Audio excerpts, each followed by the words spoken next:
여러분 금요일을 뭐라고 부르죠? 신약이 네? 신약이래. 세상 사람들이 금요일을 뭐라고 부르죠? 불금 불금. 불타는 금요일. 일주일 동안 회사 생활하느라고 스트레스 받고 쉼이 없었던 사람들이 자 불태워보자 한번 즐거움을 찾고 술을 마시고 나이트클럽에 가고 그런 날이죠. 우리는 지금 이제 이 자리에 왔습니다. 오늘 이 본문 중심에서 슬픔과 애통이 복이 되는 이유 라는 제목으로 하나님 말씀 시작하겠습니다. 오늘 본문에서 야고보는 우리가 별로 듣고 싶지 않은 이야기를 지금 하고 있습니다. 성도들을 향해서 뭐라고 그러죠? 슬퍼하며 애통하라 라고 말합니다. 그러면서 너희 웃음을 애통으로, 슬퍼하며 애통하라, 그 정도에 만족 못하고 오히려 뭐라고 그러면 너 지금 웃고 있냐? 울어 임마, 이렇게 하는 거예요. 너희 웃음을 애통으로, 너 왜 이렇게 즐거워해? 근심과 염려해, 이렇게 말하는 거죠. 왜 이렇게 말할까요? 오늘 애통이라고 하는 말은 헬라어로 펜테오라고 하는 말인데, 펜테오 이 말은 죽은 사람을 놓고 그 아픈 가슴을 끌어 그 사람을 위해서 울고 불고 하는 거죠. 사랑하는 사람이 죽었어요. 그 사람을 끌어안고 울고 불고 하는 그것을 지금 애통이라고 표현합니다. 펜테오라고 하는 말 그렇게 쓰는 거죠. 여러분, 사랑하는 사람이 죽으면 얼마나 마음이 고통스럽겠습니까? 그 마음을 가지고 부르짖는 것, 이게 펜테오, 애통이란 말이에요. 굳이 그럴 필요가 있습니까? 그렇지 않아도 요즘 유행이 뭐예요? 즐거움입니다. 제 친구 목사도 웃음 치료한다고 보니까 페이스북 지워버려야 되겠어요. 얼마나 가서 웃음 치료하는 거를 페이스북에 많이 올렸는지 딱 올리면 막 한참을 내려야지 다른 사람이 볼 수 있습니다. 그래서 아유, 지워버려야겠다. 이광재 목사라고 지금 대학에서도 공부하고 강의하고 있고 각종 기업이나 이런 데서 심지어 병원에서도 강의하고, 즐거움을 사람들이 추구하고 행복을 추구하는데, 그래서 살아가는데, 오늘 이 야고보는 뭐라고 해요? 즐거워하면 안 돼. 별로 인기 없는 말이죠. 보람이 막 즐거운데 너 왜 즐거워? 근심, 걱정 갖고 살아, 이렇게 얘기하는 거나 마찬가지죠. 그렇지 않아도 웃을 일이 별로 없는 우리네 삶 가운데서 즐겁고 기쁜 일이 있으면 즐기고 또 행복해야 되지 않겠습니까? 굳이 분위기 썰렁하게 할 필요는 없습니다. 그러면서 즐거움을 근심으로 바꾸라, 이렇게 말합니다.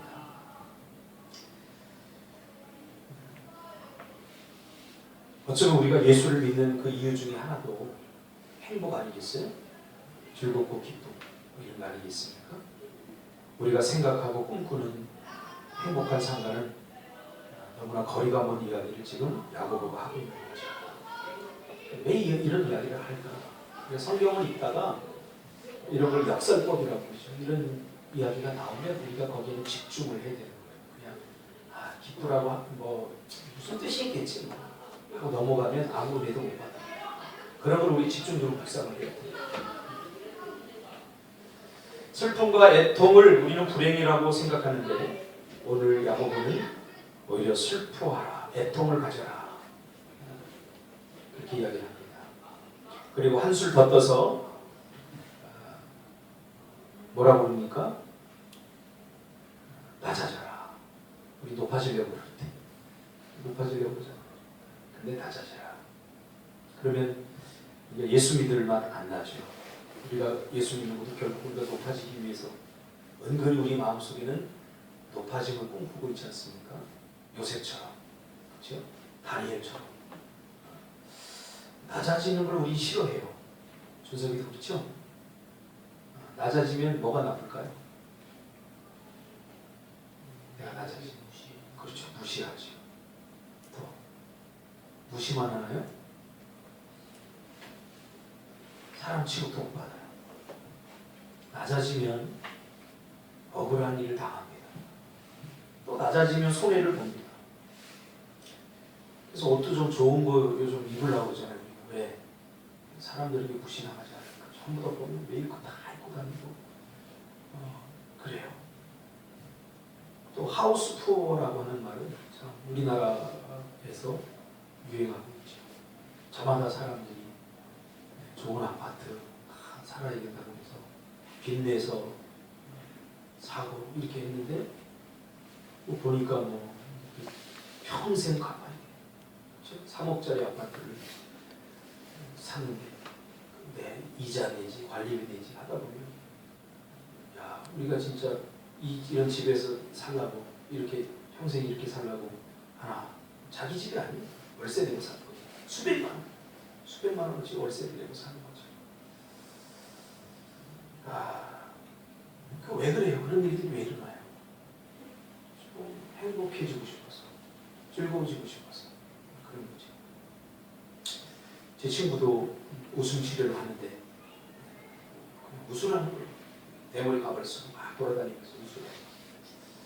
그게 근본적으로 치유가 될까? 제가 그런 생각을 해봅니다.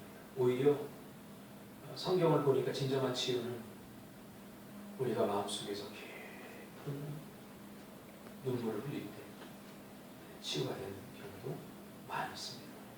그냥 웃음을 흉내낸다고 치유되는 건 아니죠. 즐겁게 살아야 된다. 구호를 외친다고 해서 즐겁게 사라지는 것도 아닙니다. 오늘 야고보는 슬퍼하며 왜 애통하라고 했는가? 굳이 웃음을 애통으로 너희 즐거움을 근심으로 바꾸라고 했으며 왜 굳이 낮아지라고 했는가?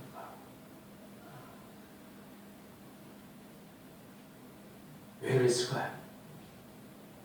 즐겁게 살아도 부족한데 행복을 추구해도 부족한데 굳이 왜 기쁨을 슬픔으로 바꿔야 되고 즐거움을 왜 근심으로 바꿔야 되는가?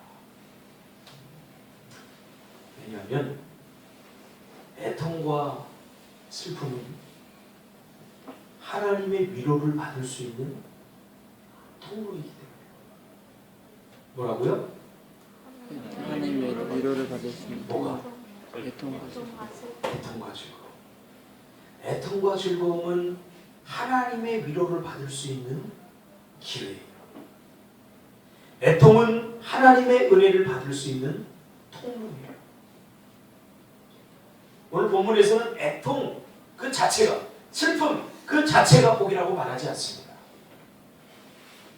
그 애통과 근심으로 인하여 우리가 하나님께 나와 기도하고 은혜를 구하게 되기 때문에 그럴 때 하나님의 위로를 받을 수 있게 되고 하나님의 은혜를 받을 수 있게 되기 때문에 애통과 슬픔이 복이 되는 거죠. 애통 그 자체가 복이라고 말하는 게 아니에요. 슬픔 그 자체가 복이 아니에요. 저도 애통 싫어요. 슬픔 저도 싫어요. 우리 인간의 뼈저린 한계가 뭡니까? 잘 될 때, 잘 나갈 때, 행복하다고 느낄 때는 절대로 하나님 앞에서 겸손해지지 않고 교만해집니다. 아무 일이 없을 때 절대로 하나님을 향해서 우리는 절대 절박해지지 않습니다. 하나님을 향해 간절해지지 않는다. 그러나 우리가 애통할 일이 생기고 근심이 생기면 그때 비로소 우리가 하나님을 향해 간절해지지 않습니까? 하나님을 향하여 절박해지지 않습니까? 그 절박한 마음으로 하나님 앞에 나와 기도하고 애통하는 마음으로 하나님 앞에 나와 기도하다 많은 사람들이 은혜를 받고 인생이 바뀌는 것을 경험하게 됩니다. 그렇다면 이 애통이 복이 되는 거죠. 이 슬픔이 복이 되는 거죠. 여기 나오지 않은 사람들, 기도 잘 안 하는 사람들 간단합니다. 애통할 일이 생깁니다. 애통할 일이 생깁니다. 슬플 일이 생기면 나오지 말라고 해도 나와요. 그래서 하나님 앞에 기도하다 그들이 은혜를 받게 되는 거죠. 그런 관점에서 본다면 애통은 충분히 복이 될 수 있겠죠. 슬픔은 충분히 복이 될 수 있겠죠. 우리 인간의 한계는 뭐냐면 편안하고 안락할 때 간절함이 안 생겨요. 절박할 때 간절함이 안 생겨요. 그래서 예수님께서 팔복을 강의할 때 마태복음 5장에 말할 때 심령이 가난한 자들은 복이 있나니 그렇게 말합니다. 그 말이 뭘까요? 가난. 심령이 가난하다. 예수님이 광야에서 하나님의 말씀을 증거할 때 모였던 수많은 무리들은 전부 다 심령이 가난한 자들이었어요. 예수님의 도움이 필요하고 예수님께서 베푸시는 기적들이 필요하고 뭔가 인생이 잘 나가는 인생들보다는 실패하는 인생들, 병든 인생들, 삶에 지친 인생들, 그런 자들이 예수님의 말씀을 듣고 예수님이 베푸는 기적을 경험하고 싶어서 그들이 예수님을 따라다녔다는 거예요. 그러니까 너희들 복되다는 거예요. 지금 광야까지 갔는데 거기까지 따라와서 예수님의 말씀을 들으려고 했던 그들을 보면서 예수님은 심령이 가난한 자는 복이 있나니 천국이 될 것입니다. 그 자리에 문제 없는 사람들 없어요. 안 왔어요. 바쁜 사람들 올 수가 없죠. 즐기느라고 엔조이 하느라고 장가 가야 되고 이것 해야 되고 저것 해야 되고 그래서 예수님 따위를 따라다닐 수가 없어요. 오늘도 그래요. 불타는 금요일. 그렇죠? 연애하고 즐기고 편안하고 안락한 사람들은, 절박하지 않은 사람들은 이 자리에 나올 수 없죠. 그럼 왜 나왔어요?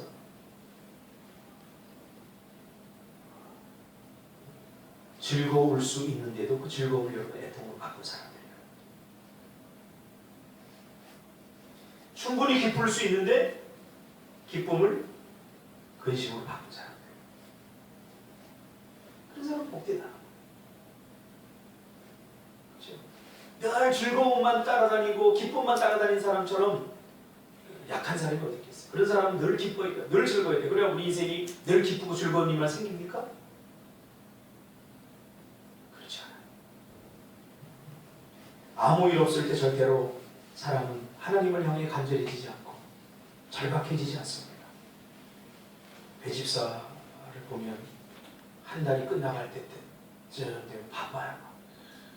볼 수가 없어요. 오늘 때도 못 봤습니다. 예, 마감을 해야 되기 때문에 한 달 마감해. 절박해. 그래서 마태복음 5장 4절에서는 애통하는 자는 복이 있다라고 말합니다. 왜요? 하나님은 애통하는 자를 위로하기 때문입니다. 하나님이 누구를 위로해요? 여기서 위로라고 하는 말은 축복과 은혜를 포함합니다. 하나님 누구에게 복을 주시고 하나님 누구의 마음을 위로하시고 하나님은 누구에게 은혜를 베푸시는가? 애통하는 자. 그렇죠? 애통하는 자. 그 예수님이 가는 그곳에 있던 사람들 애통하는 사람이었어요.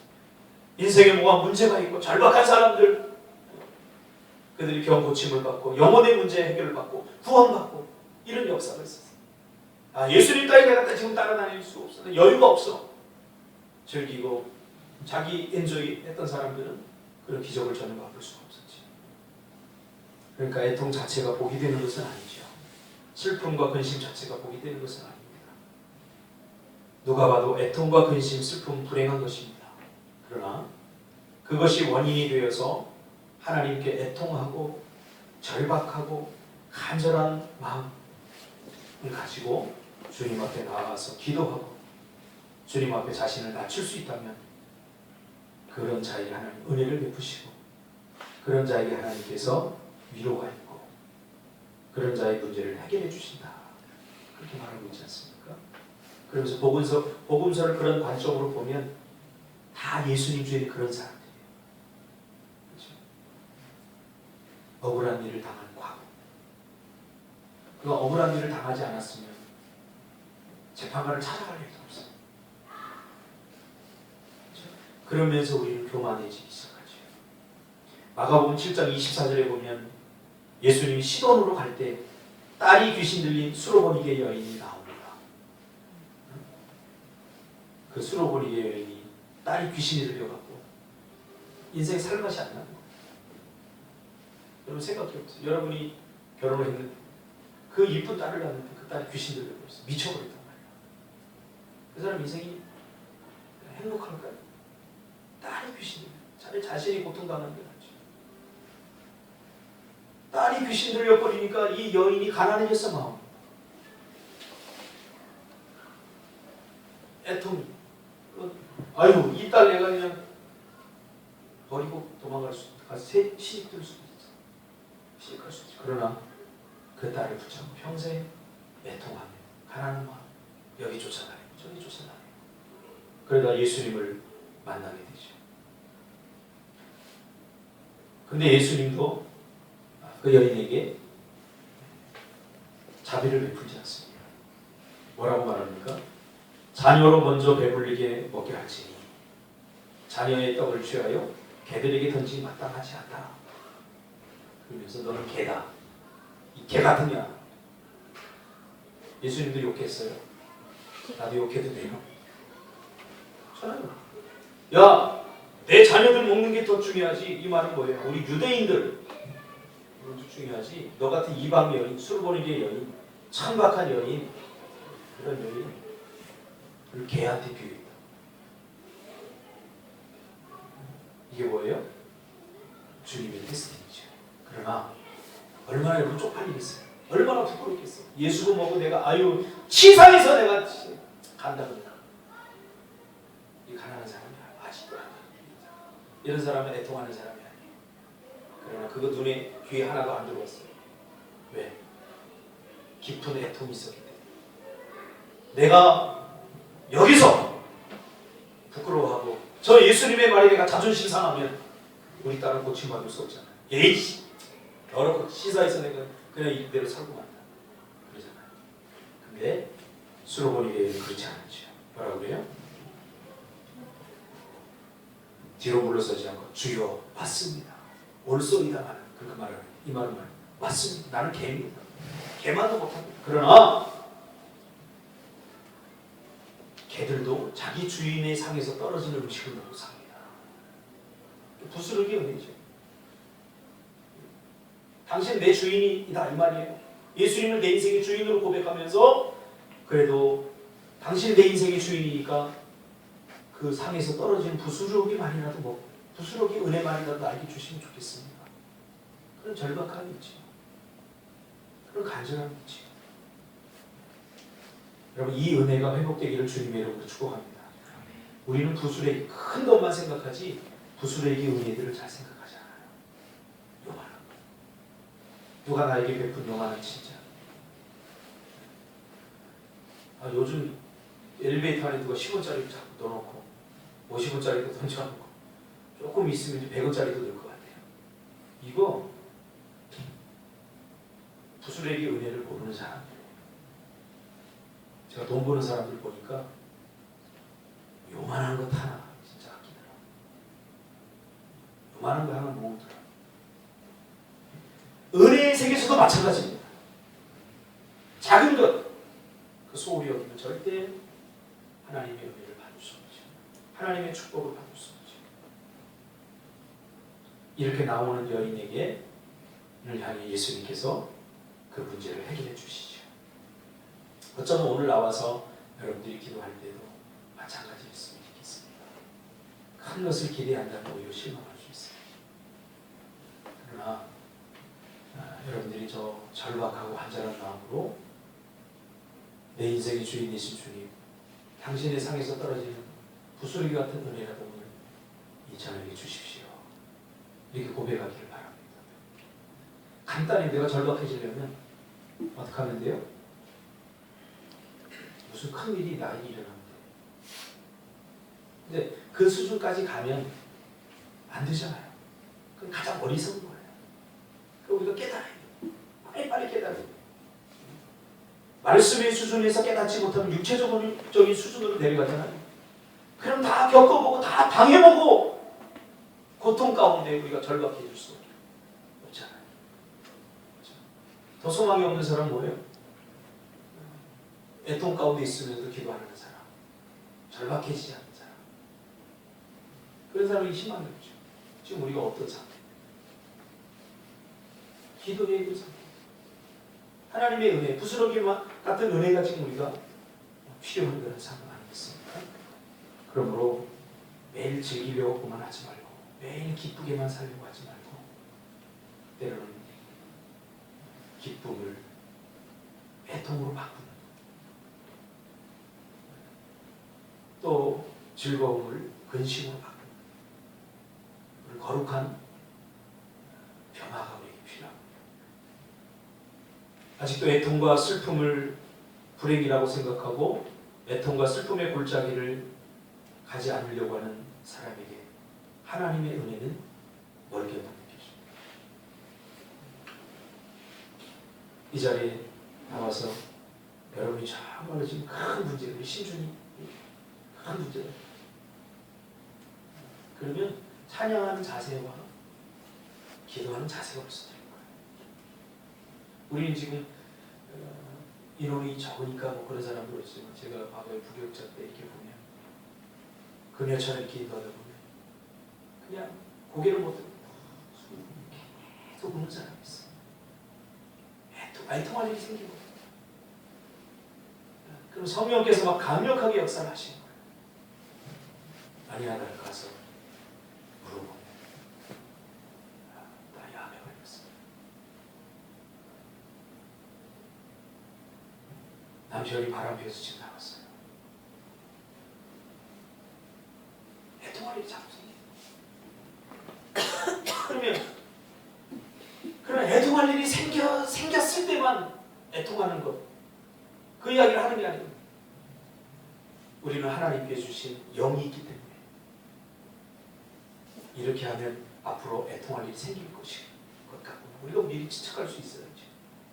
예측해낼 수 있어야지. 그런 사람만이 즐거움 가운데서도 참 간절하고 절박한 마음으로 기도할 수 있다는 거지. 그래서 가장 큰 위기가 뭐냐면 기도할 마음이 생기지 않고 절박하고 간절한 마음이 생기지 않는데, 제가 목회를 한 6년 하면서 제가 깨달은 것이 있어요. 성도들 속 안 썩이고 그래도 좀 잘 될 때 되면 내 기도 소리가 작아지고 내 기도 시간이 짧아지고 내가 조금 애통하는 마음이 없어요. 그러면 반드시 조금 후에 하나님이 저에게 애통할 일을 주시더라고요. 그래서 깨달았어요. 편안할 때가 위기다. 아무 일이 없을 때. 왜? 그때는 자 기도할 마음이 안 생기니까 더 위기죠.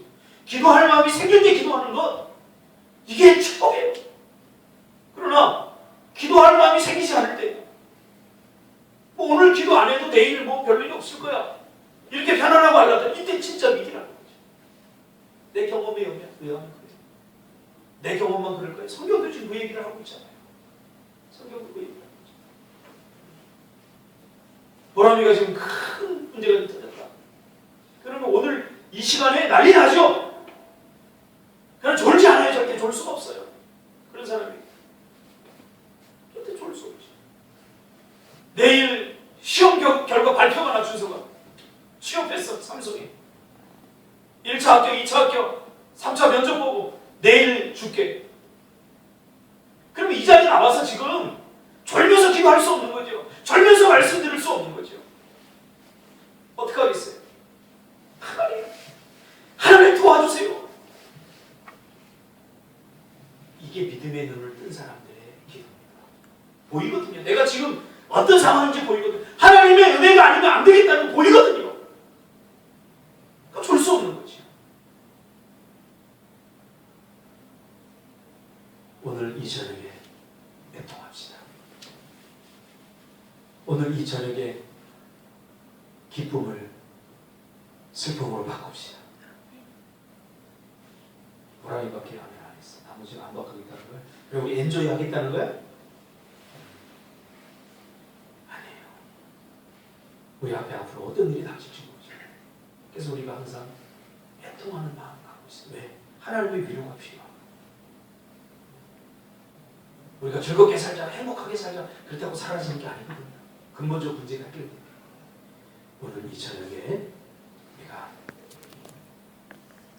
즐거움을 애통으로, 기쁨을 슬픔으로 바꿔봅시다. 한번 볼까요? 우리가 지금 1년으로 우리 생각해 보세요. 지금 우리가 이렇게 살면 희망이 있을까 봐요. 내가 지금 좋은 직장 들어갈 수 있을까? 하나님이 도와주신다는 막연한 생각? 아니. 생각해 봐. 태연아, 어떡할 거야 너 지금? 무슨 배짱이야 지금? 응? 하나님은 그래도 책임져 주실 것 같아?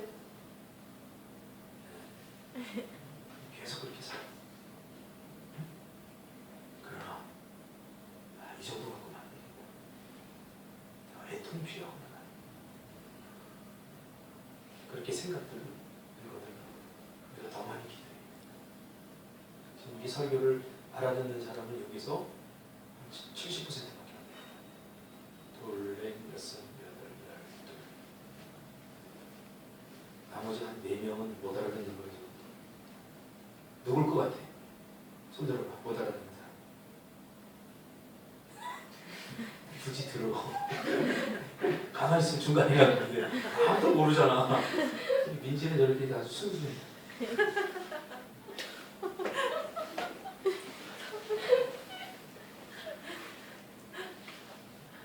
오늘 하나님이 저에게 이 설교 준비해 주시는 마음이에요.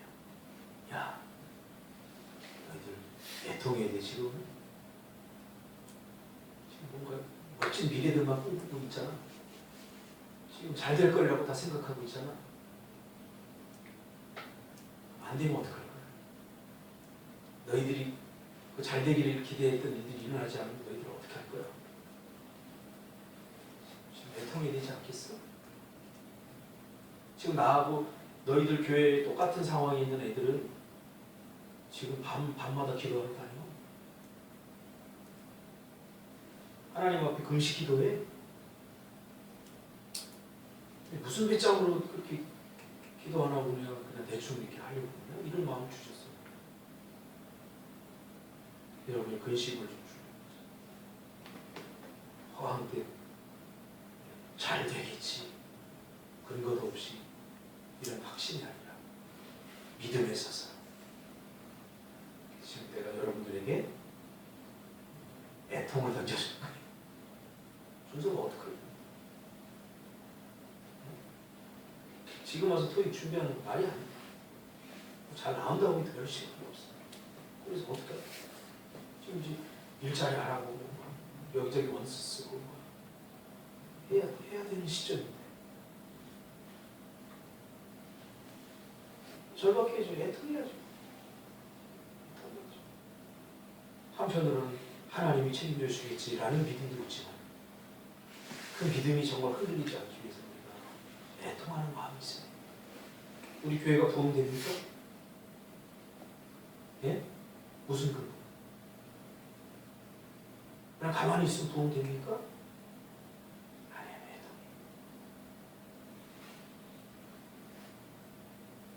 절박해. 간절해. 내가 전도하고 싶은 애도 지금 새벽 여러분 계속 오고 빼빼려도 주고 계속 축구게 하라고 이렇게 하는데 야, 전도가 이렇게 힘들구나. 저 새끼는 안 와. 목사님 토요일날 꼭 갈게요. 꼭 온다는 새끼는 꼭 안 와요. 이런 것을 계속 겪으면서 전도가 내가 불가능하고 내 힘으로 하는 게 불가능합니다. 마음속에 이제 무슨 생각이 물론 그렇게도 하지만 걔네들은 축복 중에서 주님 역사하옵소서. 애통한 마음이 생기죠. 절박한 마음. 나는 애통한 마음으로 있는데 청소년 부장은 모든 말들 여러분 절박해 있는데 그 청소년 부장이 그 아이들 한 사람을 귀하게 여기고 아이들 그 한 사람 오는 것을 정말 소중하게 여기지 않으면 청소년 부흥 되겠어요? 안 됩니다. 유초동도 마찬가지. 내가 사랑해주고 내가 절박한 마음 예수님이 지금 대신 나에게 맡겼잖아요. 관심을 가져주고 내가 그런 얘기했어요. 채린이를 우리 교회로 보내주신 것은 하나님이 우리를 테스팅하기 위해서. 조금 우리가 놀릴 수도 있고, 저는 뭐 수준이 저 정도밖에 안 되니까 뭐 약간 장애기가 있으니까 뭐 무시해도 되겠다. 그러면 유처럼 절대 부응 안 됩니다. 체린이를 귀하게 해야 됩니다. 하나님이 먼저 제 마음을 깼어요. 저도 체린이를 처음 해봤을 때 그런 생각이 좀 있어서 인간이기 때문에. 이제 여러분 제가 어느 순간부터 체린이를 대하는 게 달라졌잖아요. 여러분 느끼죠? 의도적으로 내 마음을 쏟아서 하는 거예요. 그랬더니 체린이가 뭐라냐? 목사님만 나를 사랑한대. 목사님만 나를 사랑한대. 정말 저는 그 아이를 사랑해 주려고 힘쓰고 있었어요. 왜냐하면 내 진심이 아닌데 농담처럼 얘기하는데 그게 저 아이에게 상처가 될 수 있겠더라고요. 놀림이 될 수 있겠더라고요. 그게 정말 예수님이 보내준 선물로 알고 제가 존귀하게 대접하고 있습니다. 그래야 돼요. 우리 교회 성도 한 사람이 없어왔습니다. 왔구나. 그게 아니라 난 지금도 좀 찔리는 게 있는데 뭐냐면 몇 주 전에 남자 한 분이 왔었는데 새벽기도 나온 분인데 그분이 이렇게 왔는데 내가 인사를 했어야 되는데 인사를 못했어. 여기 가서 딱 보니까 그분이 계시더라고. 아, 인사를 할까 말까 하는데 그분이 나가고 있어요. 생각해 보세요. 내가 어느 다른 교회 갔는데 딱 앉아있는데 아무도 아는 척도 안 해. 얼마나 그 사람이 썰렁함을 느낄까. 오늘 여러분의 모습을 신랄하게 하나님 보게 하셨으면 좋겠어요. 준석이 5년 동안 취직이 안 돼. 그러면 지금 어떻겠어? 하루하루가 지금 우리가 이렇게 하면 안 되잖아. 보따리라도 싸갖고 기도하면 될 거예요. 5년 후에 그렇게 하지 말고 5년 후에를 예측해내고 지금 내가 간절해지고 절박해지라는 거예요. 애통이 그래서 복이 되는 거예요. 애통이 복이 돼요. 지금 기쁨과 즐거움만을 있는 사람은, 즐거움만을 자꾸 추구하는 사람은 그게 참 좋은 것 같지만 절대 좋은 게 아니에요. 지금 우리가 애통을 끌어와야 돼요. 슬픔을 끌어와야 돼요. 그래서 그 절박함을 가지고 하나님께 기도하고 하나님께 더 간절해지고. 할렐루야. 애통을 던졌습니다. 하나님이 시켜서 애통을 던졌어요. 신주는 어떡하겠냐? 대학 갈 수 있겠어? 뭐 남들 다 가니까 가겠지. 아니야. 내가 어떤 사람 보니까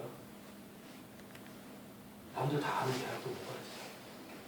공부 못하는 사람이 아니야. 공부 못하는 사람이 아니야. 다 공부 못하는 사람은 못하는 사람대로, 잘하는 사람은 잘하는 사람대로. 왜냐하면 자기가 생각하는 대학의 한계성이 있기 때문에. 제 친구는 우리나라의 대학이 서울대학밖에 없는 줄 알고 전문대라고 서울대 아니면 안 간다고 삼수했어요. 결국 가기는 갔어.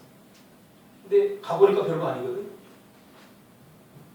이거 서울대 때리치고 노가다 하더라고. 내가 한 10년 전에 이렇게 봤어. 노가다 하더라고. 순준아, 야, 다 떨어졌겠지. 어떻게? 남들 다 가는 데에 몰렸어요. 등록금만 내면 아니야, 이제 대학이 점점 없어지고 너 될 때는 더 힘들어질 수 있어. 못 가면 말죠, 뭐 그런가?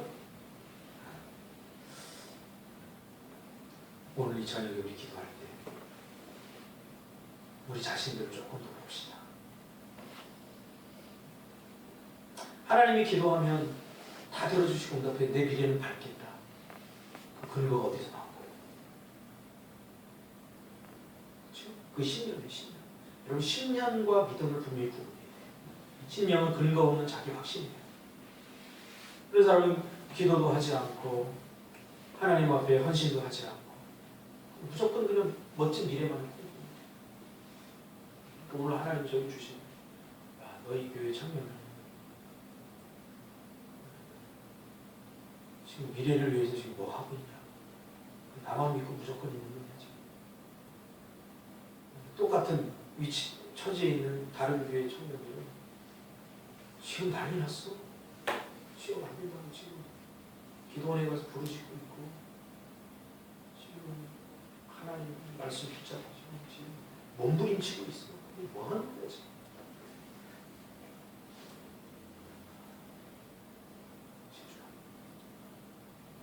정신 차려야 되겠지. 다 아는데 안 돼. 그러면 안 되지. 그런 사람이 희망이 없어. 그렇게 말하면 내일도 그렇게 말하고 모레도 그렇고 70이 돼도 그렇게 말하고 바꿔야지. 왜 안 될까? 몸부림치 기도할 때 기대를 닦아주세요.